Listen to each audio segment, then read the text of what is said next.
Which does lead us on to the more controversial video, and that is Lily Orchard encouraged a friend to groom a minor.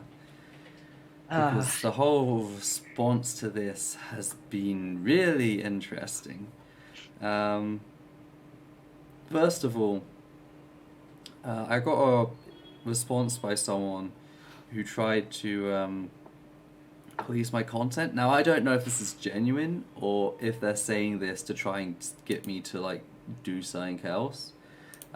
This message came from MM, who stated, "quote I don't know any of these people. I don't know any of these people in question. This is the first time I've heard of any of them. I won't make broad sweeping suggestions about your topics, but I will say this much.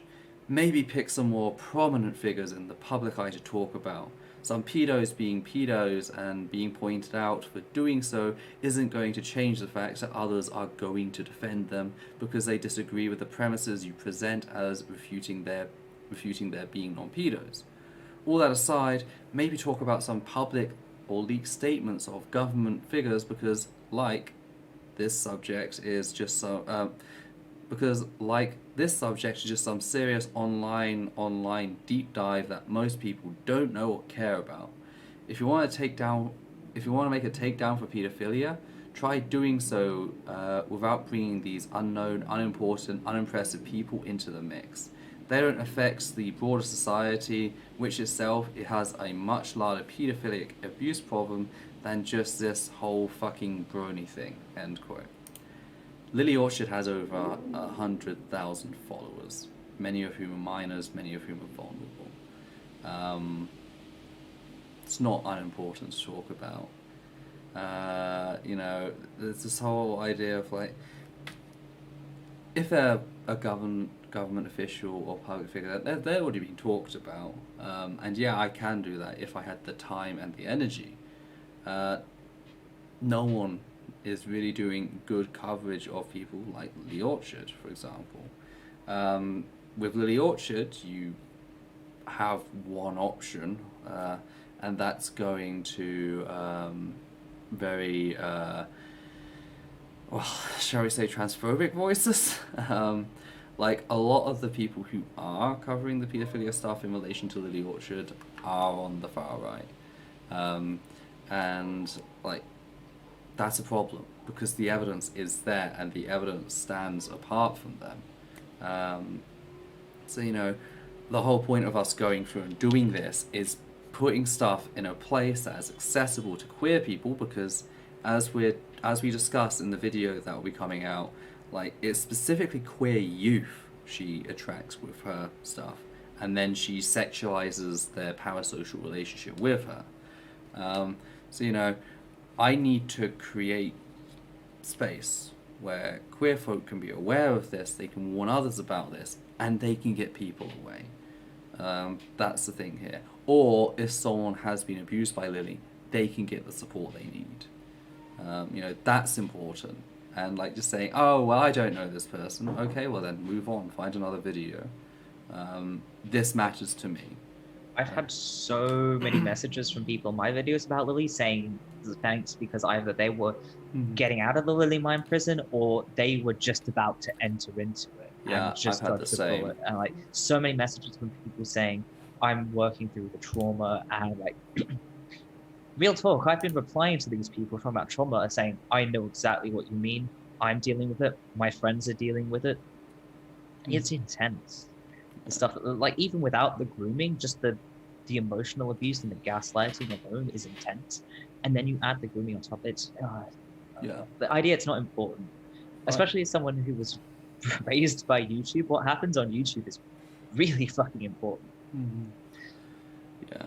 And it's also like, you wouldn't say this to a newspaper that reported on a local paedophile or a local predator. Um, so, It's leaning on the whole idea. We still have this idea that what happens online isn't legitimate, yeah. despite the fact we really should have moved past it by now. And they're just leaning on this idea to shut down the conversation. And that's why I'm not sure if this person genuinely doesn't know and care who they are, and it's just like everything should be like about me and cater to my interest, Mm. or if it's someone who supports Lily that is just trying to disarm the conversation. So yeah, that was a rather interesting one. Then we had Aris Delphine say, quote, "Give me something recent and then I'll listen. As of now, you're saying shit that happened years ago." End quote. This is... Can I just... What's that? Go on, you take it, yeah. Yeah. Okay. I think it was only like 3 days ago I did yet another round of my Lily Orchard archives because she was doing sexual shit on her Tumblr. Like within the past week. I don't remember exactly how many days ago, but it was within this past week that she was doing really sexual stuff on her Tumblr with anons who may or may not be minors, where minors can see just on her Tumblr where, fucking... This is recent. This isn't even like January recent. This isn't February, March recent. This is last week recent. Yeah. So the idea of give me something recent. It keeps happening. It's always recent. Always. Yeah. And the thing is, like, she encouraged a grown man to groom a minor, and she's not fucking done anything to like fix that. Like. I don't think there's no way to fix that. Like, once you've done that, you just gotta leave. You can't like discuss children's media. You can't create content designed to attract children in. You can't do any of that. That's it. That's game over for you. Okay, in regard to that line of work, fucking move on. Sorry. I overestimated. Okay, so if anyone's wondering, my Lily Orchard archive has 11 generations in it. In fairness, one of those generations only has like one post where she complained about me again after a while of being silent. So we'll say 10 generations. 10 generations, and 2 of those are just... One of them is chock full of like 3 hours of her doing sexual shit. This other newest one is like 50-50 between sexual stuff and some other stuff that I thought was important to document. This generation 11... Friday the 7th of May. Today is the 9th of May in my time zone. 2 days ago, her doing really sexual stuff on her Tumblr. And, this happened... No, it didn't happen years ago. It's still happening. It's been ongoing for 10 fucking years.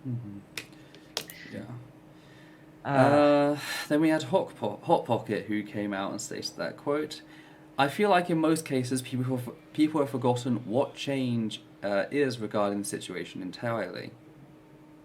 The reason why Lily is so vehemently against paedophilia now is because she allows stuff like this to pass out of fear of backlash from her friends back then. If she could, she would smack her past self in the face and tell herself to stand up for the minors involved. Any form of past writing has possibly been pushed aside, as that was made on a biased old version of herself. No one has to accept her currently for the things she did back then. She has said that herself recently." End quote. Fuck off with that shit. No. Pedophiles and those who push grown-ass adults without any prompting, without any pressure, without any of that, because here's the thing, holding your silence is free.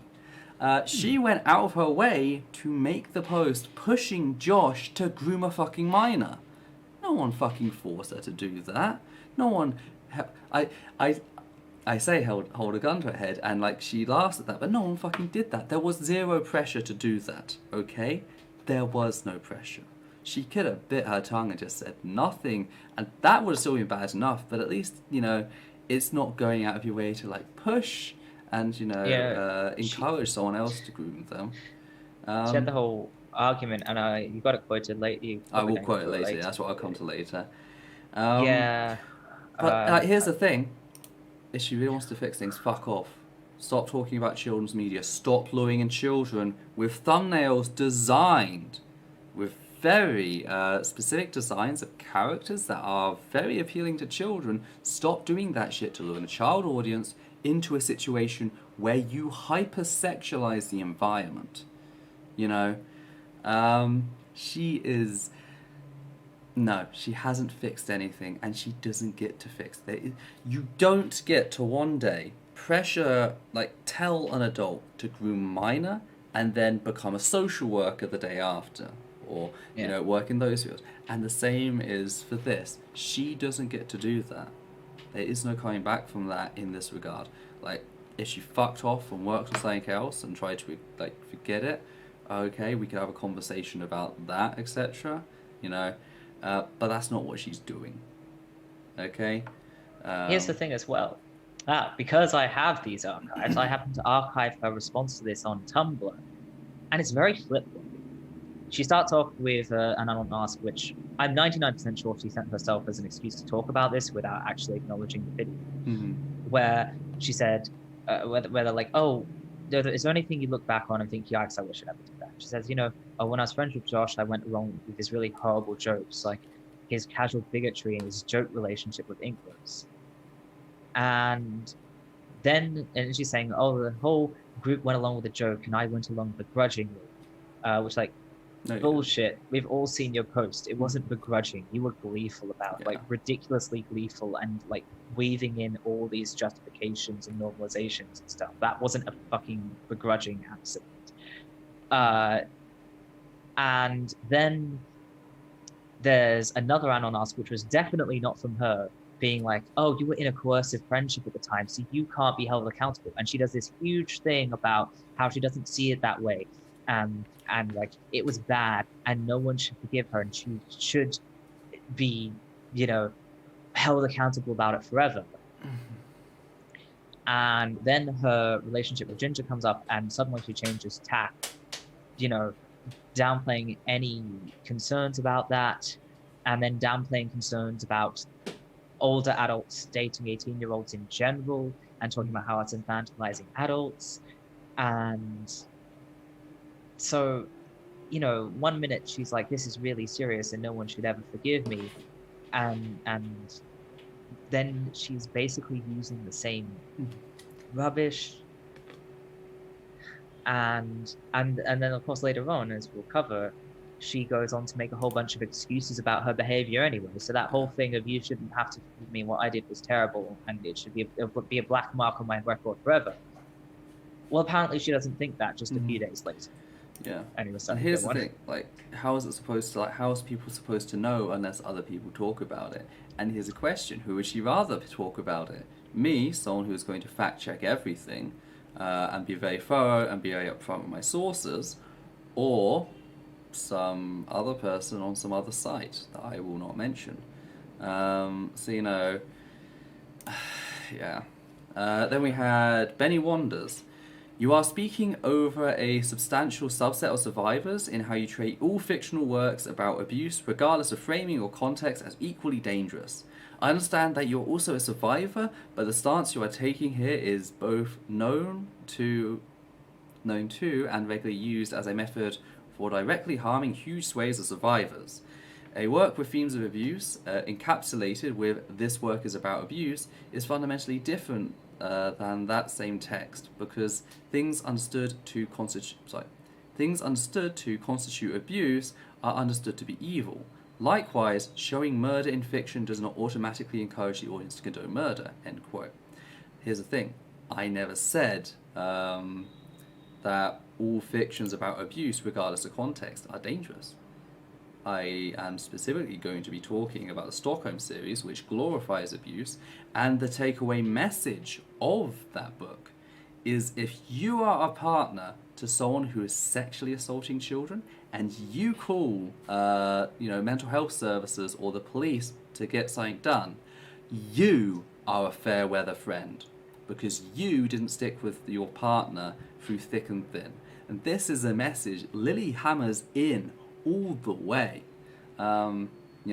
With the person who does end up ratting on their partner about their paedophilia, being the one who has to make up with the paedophile at the end. Who, by the way, the paedophile, spoiler alert, it's Lily's self-insert, and I know it is. So it's not about things of abuse. This actually has led, I've got a list of topics that I'd like to cover sometime on the channel. There's actually one that I'd like to cover about sexualizing rape and censorship, because there is a story. Back when I first moved here, I was going to do a big thing with Essence of Media. I was going to review a lot of monster media, and the first movie I was going to review is something known as Humanoids of the Deep. Don't watch it. It's trash. Okay. Humanoids of the Deep. I just got to find out the. Sorry, Humanoids from the Deep, not Humanoids of the Deep. This is the 1980 film. One of the director, I should say, there was two. One of the directors was Barbara Peters. And Humanoids in the Deep, part of the theme is monster rape. Monster rape occurs. Barbara Peters is a feminist filmmaker. She's sex positive though, which is, she's feminist, sex positive.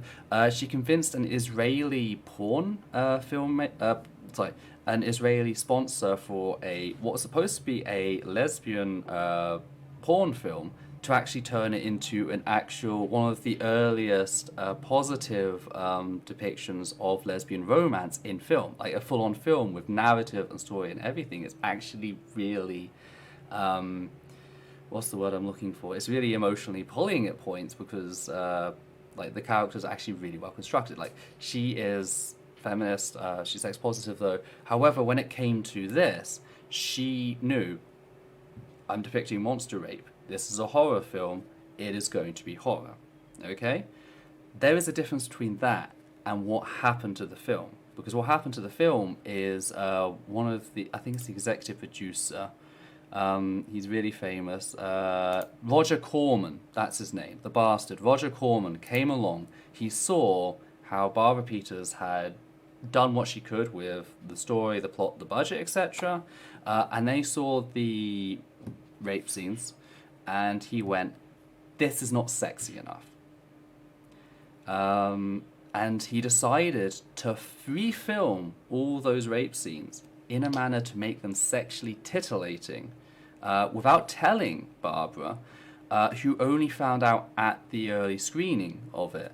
At which point she demanded her name be removed from the whole thing, and they just refused. So she was stuck in a film, like her name was stuck in a film she wanted nothing with. There is a big difference between what Barbara created and what Corman turned it into, and we can have a conversation about that. Another counter argument I've seen is there is a type of therapy that is based on artistically depicting trauma and what you've been through, etc. And when I criticize pornographic images, which are images meant to, what's the word I'm looking for? Glorify the act, portray the act in a positive light, etc. When I criticize those images, people go, but you're trying to take away this therapy method. It's like, no, that is not what I'm saying at all. And it's so frankly dishonest of people to fucking pretend that. There is difference between painting the scene that happened to you as a child as a means of fucking recovery, and then painting a similar scene, selling it as porn, okay? There is a big fucking difference, okay? And I'm not doing what people are saying. I'm sorry, that was a bit of actually, I happen to remember there were all these drawings that there was this thing where a whole bunch of kids were kept in this place and sexually abused, and they drew what happened. And I remember seeing these drawings online as a means of explaining what happened. Mm-hmm. Right. So that's fine. That's fine. That's a thing that happened. I saw these images because they were put on the internet. Because they were put on the internet as a means of communicating what happened to these kids and sharing their story, not as porn. And of course, Lily's defense of Stockholm is, you're meant to think about it critically, and you're meant to think about whether or not these relationships are healthy. That's not how the story is constructed. No. And the thing is, I would love to have a conversation about Stockholm and is there a way you could do this which is actually constructive and critical of what's happening and portraying this abuse as bad and exploring it in a way that it resonates with survivors and all. I'd love to have a discussion about that. Here's the thing. I'm never going to ever do that online. I would never have that discussion online or in an uncontrolled space where I might have that discussion individually with friends who I know they know what we're talking about, but I would never have that discussion online. I probably would never write anything down, because there's a certain kind of person who, the minute you say there's nuance here, or there's a way to portray this, or we can have a discussion about it, they grab a pen and a pad ready to write down anything they can use as an excuse to write another Stockholm. Yeah. Like, Sorry, go on. there are, if anyone were ever to try and write about these topics, I have like so many fucking caveats. Like, you have to be a survivor. You have to be writing with survivors in mind. You have to make sure like XYZ never like so many fucking caveats you need to include for stuff like this, because there are just so many people like Lily who just the second it looks like there's wiggle room, they grab their pen and their pad. Like, how many excuses can I get down here? I mean, And it's horrible because yeah. there are ideas to explore. Like, art is a way of communicating and exploring ideas the same way as telling them to you plainly, as like I'm doing now. And you could use art to communicate your story or to explore how you feel. And it could be a benefit to the world, but we can't because of these fucking people who are trying to use it to put out hurtful content like Stockholm. I mean, another example this reminds me of actually is at college level, I studied 3 books. All 3 books had child rape in them. 2 of them pissed me off, 1 of them didn't. We did The Kite Runner by Kalao Tousini. We did The History Boys by Alan Bennett, and we did The Lovely Bones by Alice Bold. The Kite Runner involves child rape. It also does it in a manner that is queer coded to demonize the Nazi as being like secretly gay, and that's also why they're a terrible person. So like, there's a whole lot of shit there. It is horrifically handled, and yeah, Alan Bennett goes right ahead and fucking glorifies child sexual assault. And if you asked if I'd punch either of those two, I probably would punch either of those authors. Probably. Okay, I'd definitely punch Alan Bennett, but when it comes to Alice Sebold, she was a victim of rape. That's one thing that stands out. She was the victim of rape, and her book, the book itself, The Lovely Bones, is focused about a child victim of rape who she was also a child when she was raped, I should say. Alice was. A child victim of rape, and how the whole family like breaks apart afterwards and then like supports each other. And it does follow the rapist throughout his life as he continues to live, etc. But you're not like left with any ambiguity in it, and it's not handled poorly. And it's a book that I actually gained a lot of personal insight from. The ending leaves no doubts as the rapist or behind the book gets literally divine retribution at the end. He gets icicled and falls into a ravine where he dies a very slow, painful death. Spoiler. It came out in 2002. It came out in 2002, okay? If you haven't read it yet, sorry. Hey, from my perspective, underneath my mountain, that's brand new. But anyway, I don't take an issue with people approaching the topic if they can do it well, like Alice did. But I don't fucking need another Kalita Rossini or fucking worse, Alan Bennett, okay? And by the way, Alan Bennett's History Boys, not the only one. There was another fucking book which deals with pedestry and glorifies it as well. He has serious problems. And it's a fucking disgusting fact that he is seen as a gay icon, and the school promoted it that way to us as like, oh, this is inclusivity, like broadening. It's like, oh, this is just fucking sick. And like the worst bit is, our fucking English teacher was like, she fucking adored Hector, which if you know anything about the book is a big red flag. Something like this, I wish I hadn't given up my gay card so I could give an extra special fuck you to that guy. But yeah, it's absolutely horrific. So there are ways you can talk about the topic, and no, I'm not just blanket saying, if you write about this, you're a terrible person.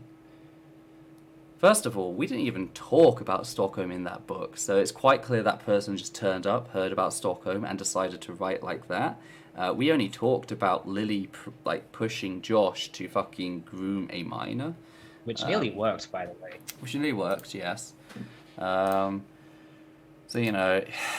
yeah, it's just completely detached from everything we actually say. That's the thing. They can't actually address what we say because then they would have to admit that they're Yeah. wrong. All they can do is throw out excuses to deflect and distract, and they just see what sticks. I've got something else here which I don't know if it came from the same person. I believe it did. The fact that it's just underneath them. On this special edition of... Oh no, this is something else. Oh no, this is something else. Yes, I know what this is now. Don't know if we'll discuss that. I don't know if it's really worth it. Okay. But there's a show run by a trans person out there who tried to get my attention once. Because I was going through a load of stuff personally, I didn't see it. They got really aggressive about it, and since then they've done stuff to try and undermine my work, including presenting Lily encouraging a grown-ass man to groom a minor as drama, a little scuffle. Their show was on this special edition of edited show name. Host 1 and host 2 will be ranting in response to the beef between Essence of Thought and Lily Orchard. The whole reduction of someone encouraging a grown adult to groom a minor as beef is absolutely fucking disgusting. And I can't believe someone thought it a good idea to do that. This is the second time we've had someone who 1 minute really wanted to work with us, and by us I mean you because I don't exist. Really wanted to work with us, and then when they didn't get exactly what they wanted immediately, turned around and was just like, let's normalize pedophilia. Yeah. Actually, there's this thing I've noticed. It's not related to Lily Orchard, but where people will try to, they'll propose, can I work with you, Essence of Thought? Never Ethel's name, just Essence of Thought. Yeah. And then if they don't immediately get exactly what they want, or if they get any kind of criticism or pushback or whatever, they just immediately do a 180, and then they go from wanting to work with us to we're the worst people on the face of the earth. It's just really fucking gross because they're so clearly just abusing Ethel for clout. It's just... But anyway... If any of you are watching, fuck you. So, we finally come to my first, and thus far probably only interaction with Lily. So, what happened is, after the last video went out, I noticed Lily had a stream.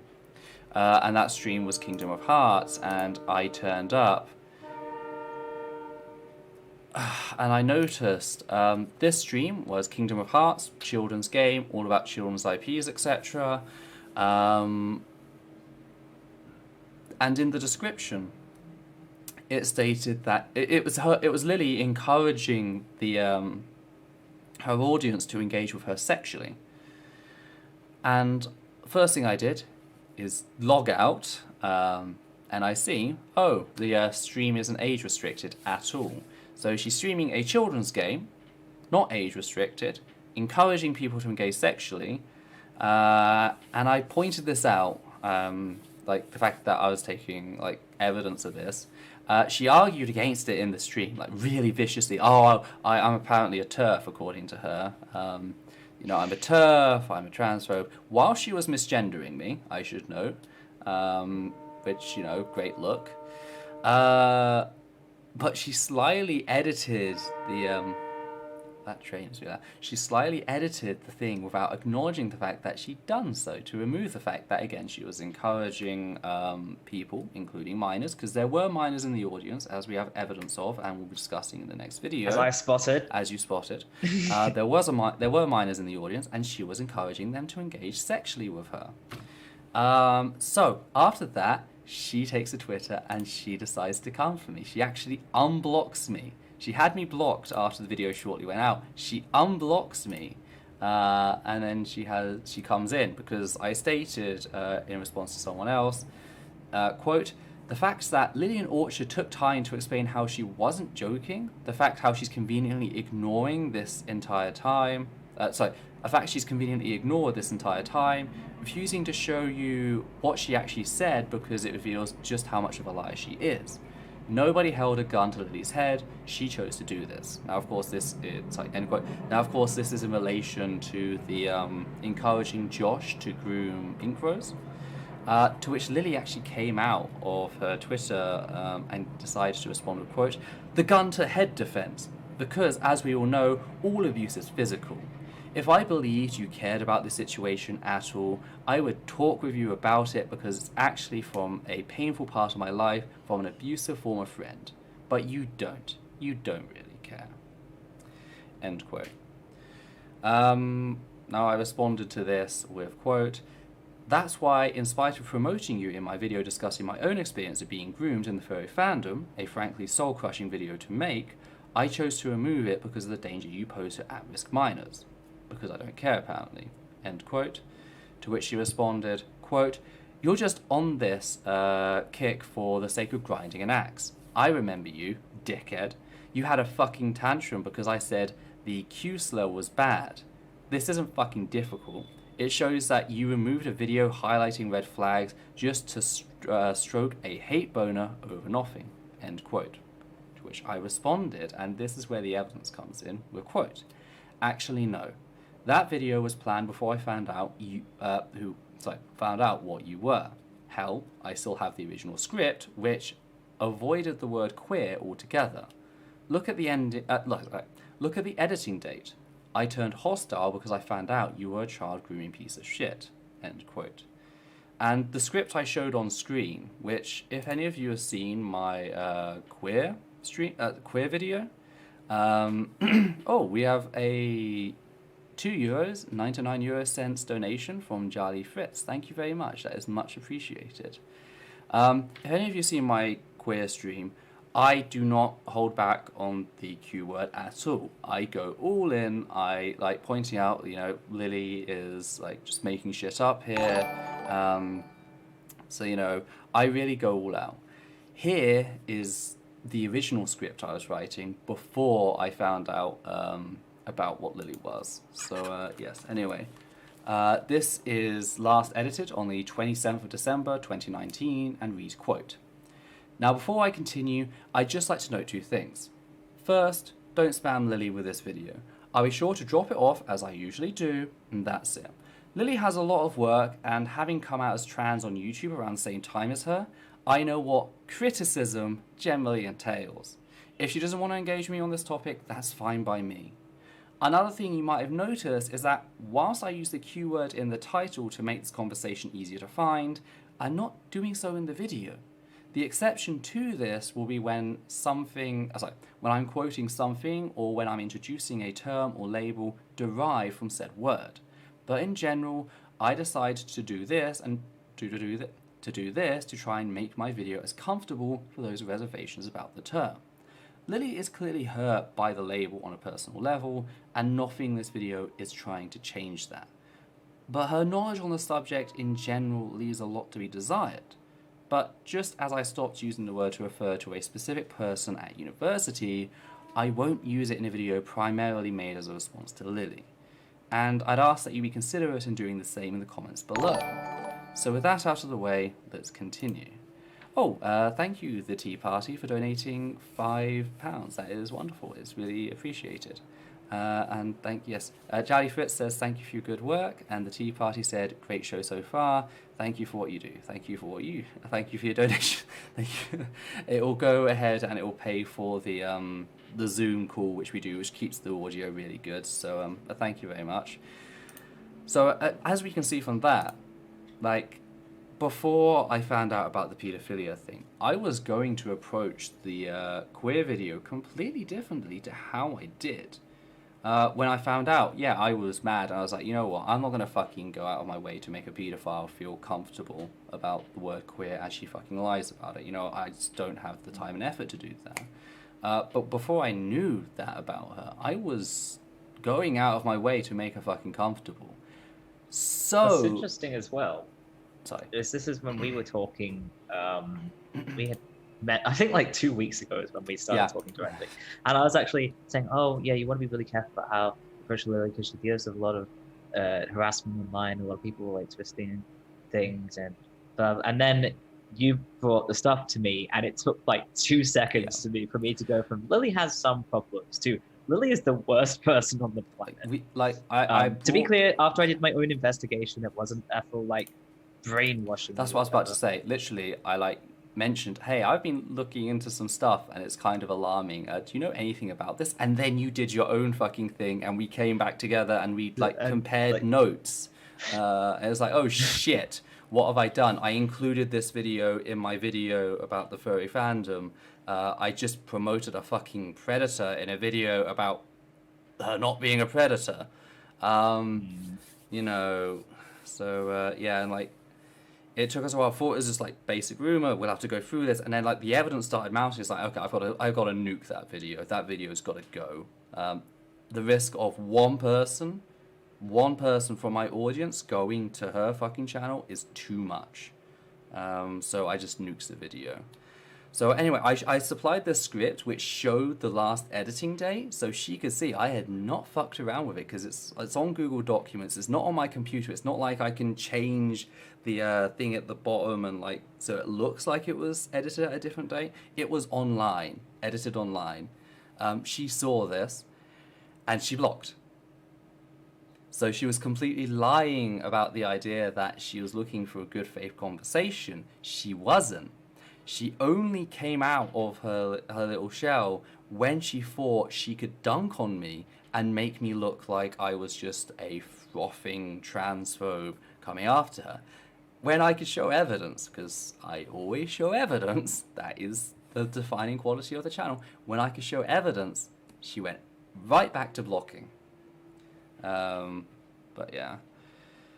So that's been interesting, and it'll be interesting to see how this further unfolds as we go forward with the next video.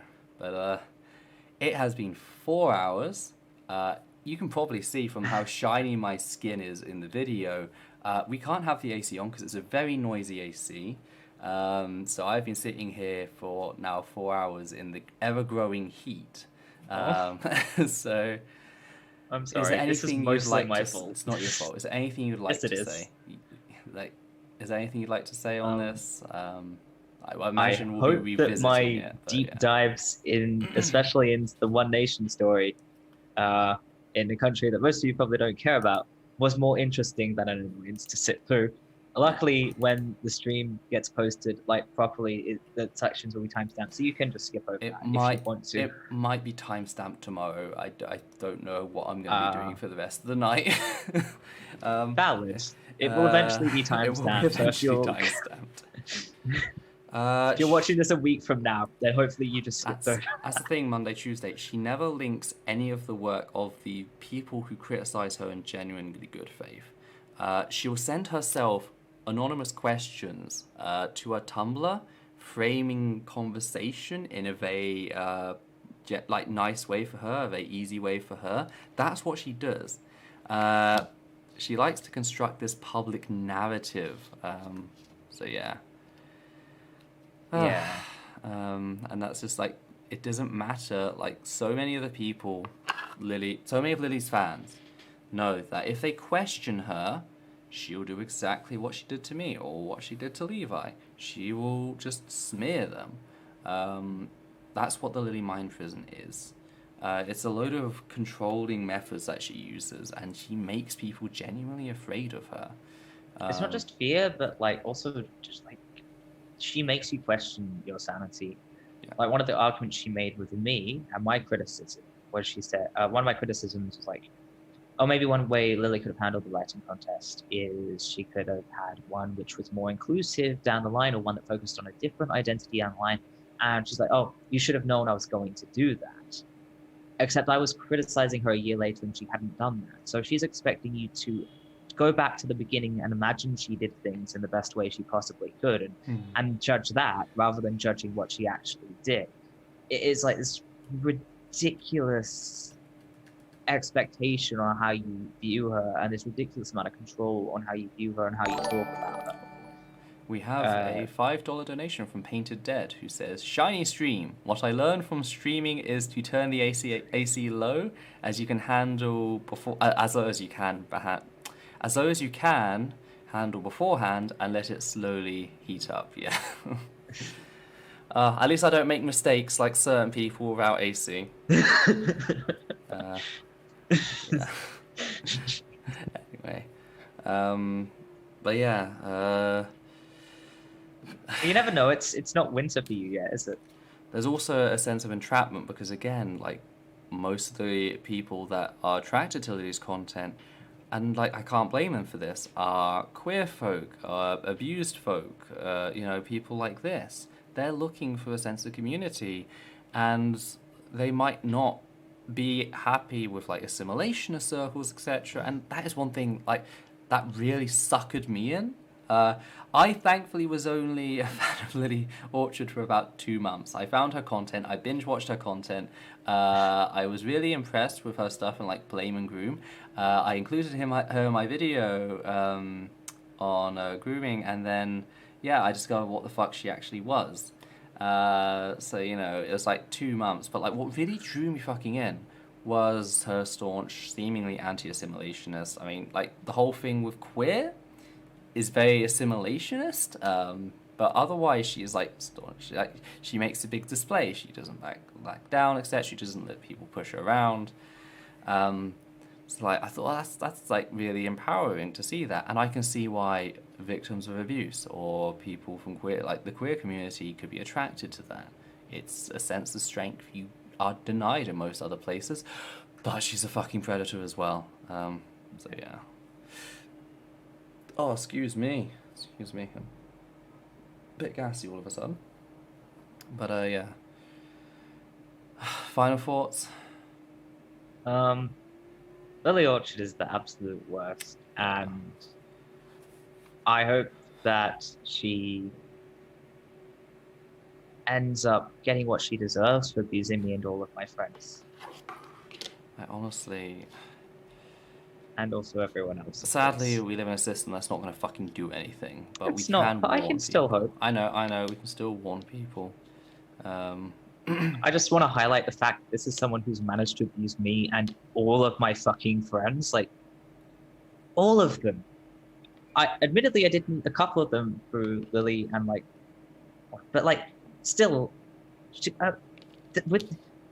I know it's a small sample size, but like this is a rate of 100% of abusing her fans that I know of. And the sad thing is, talking to some of them, like they didn't even realize they were abused. No. Like they didn't even realize some of the behavior was wrong. I really can't blame them when you come from like if you're born into abuse, you grow up with abuse. It's all you ever know. Then of course you're not going to realize that you're being abused.